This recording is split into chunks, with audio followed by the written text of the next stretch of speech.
पावसाचे जे सीझन आहे ते सुरू झालेलं आहे. पाऊस जे आहे ते ऑलरेडी सांगली जिल्ह्यात जे प्रवेश केलेला आहे त्या पद्धतीने सांगली जिल्ह्याची जे पूरग्रस्त होण्याची जी हिस्ट्री आहे त्या लक्षात घेऊन आज आपत्ती व्यवस्थापन कक्ष, त्या आपत्ती व्यवस्थापन कक्षांमार्फत जे आहे त्यांची विविध जे यंत्रसामग्री तर जे त्यांचे ड्रिल्स असते त्याची सगळ्याची आढावा घेण्यात आलेली आहे. आणि ते सगळे जे मशिनरीज आहे, गॅस कटर्स आहे, एखादा माणूस जर फसून गेले कुठेतरी तरी त्यांना तिकडून निकाली कशी काढता येईल त्याच्याबद्दल जे काही सगळे यंत्रसामग्री आहे, आमचे जे बोट्स आहे, स्पीड बोट्स आहे, रेस्क्यू बोट्स आहे आणि हे सगळे यंत्रसामग्री जे आज ते कार्यरत आहे हे बघण्यासाठी या ठिकाणी त्याची जी आहे एक मॉक ड्रिलसारखा ते केला गेलेला आहे. आणि सगळी यंत्रसामग्री आता सद्यस्थितीत व्यवस्थित आणि कार्यरत आहे. आणखीन काय साहित्य मागवण्याच्या दृष्टीने आपल्याला सूचना आलीत का? साहित्य सद्यस्थितीत जिल्ह्यात म्हणजे महानगरपालिका असेल किंवा जिल्हाधिकारी कार्यालय असेल, ग्रामीण क्षेत्रामध्ये असेल, आता पुरेशा साहित्याची उपलब्धता या ठिकाणी आहे. कुठेही एक ठिकाणी जर आवश्यकता असल्यास पूर्ण जिल्ह्याचे सगळे साहित्य त्या ठिकाणी केंद्रीभूत म्हणजे त्या ठिकाणी डिप्लॉय करता येईल.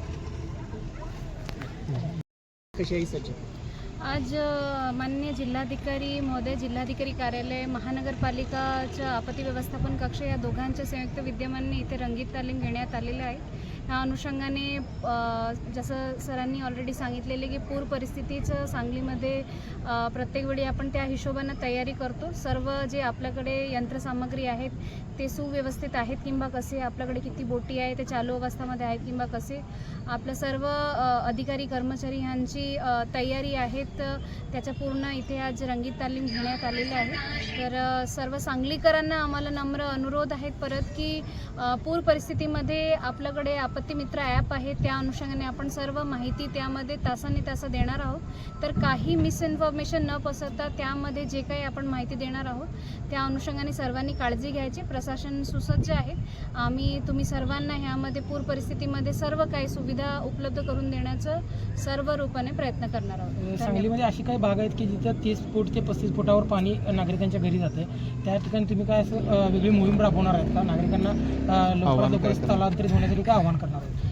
तर आपलं एक प्रॉपर SOP तयार करण्यात आलेली आहे. तर 30 फुटापर्यंत जिथे जे पूरपट्ट्यामध्ये लगेच पाणी शिरते त्या अनुषंगाने आज महापौर साहेब, उपमहापौर साहेब सर्व पदाधिकाऱ्यांसोबत आपली मीटिंग झालेली आहे. त्या अनुषंगाने आम्ही सर्व तिथंच नागरिकांना 30 फुटाचं यायच्या पूर्वी 21-22 फुटापासूनच आपण त्यांना अनुरोध करणार आहोत आणि ताबडतोब त्यांना शेल्टरला शिफ्ट करण्यासाठी त्याचं जवळपास आपण पूर्ण तयारी करणार आहोत.